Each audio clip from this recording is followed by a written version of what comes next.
नमस्कार. महाराष्ट्र योजना कॉर्नरमध्ये आपल्या सर्वांचे स्वागत आहे.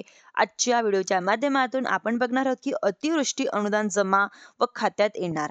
म्हणजेच की आता अखेर मोठ्या प्रतीक्षेनंतर आता प्रलंबित असलेल्या शेतकऱ्यांचं अतिवृष्टी अनुदान खात्यांमध्ये जमा व्हायला सुरू झालेलं आहे. 24 जानेवारी 2026 पासून पुन्हा एकदा शेतकऱ्यांच्या खात्यांमध्ये अतिवृष्टी अनुदानाची रक्कम जमा व्हायला सुरुवात झालेली होती. परंतु ही रक्कम जमा होत असताना बऱ्याच साऱ्या शेतकऱ्यांच्या अनुदान त्यांच्या खात्यांमध्ये आलं नाही.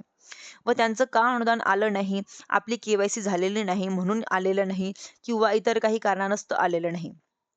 व ते कोणत्या तारखेला आलेलं आहे, किती आलेलं आहे आणि कोणत्या खात्यांमध्ये आलेलं आहे, हे सर्व आपण ऑनलाईन पद्धतीने पाहू शकणार आहोत, की हीच माहिती आपण आजच्या व्हिडिओमध्ये बघणार आहोत, की राज्यात मोठ्या प्रमाणात शेतकरी ई-के-वाय-सी करण्यापासून प्रलंबित आहे.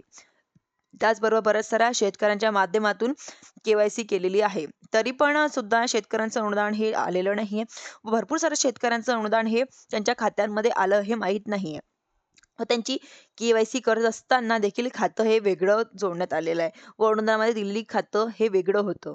त्यांच्यामध्ये आता रक्कम आलेली नाहीये. असे भरपूर साऱ्या लाभार्थ्यांचे हे प्रश्न आलेले आहे, प्रॉब्लेम्स आलेले आहे. दुसऱ्या खात्यांमध्ये रक्कम आलेली आहे. हे सुद्धा आपण ऑनलाईन पद्धतीने पाहू शकणार आहोत. म्हणजे आपण तुम्ही बघू शकता, की कोणत्या खात्यांमध्ये आलेले, का बरं नाही आलेले.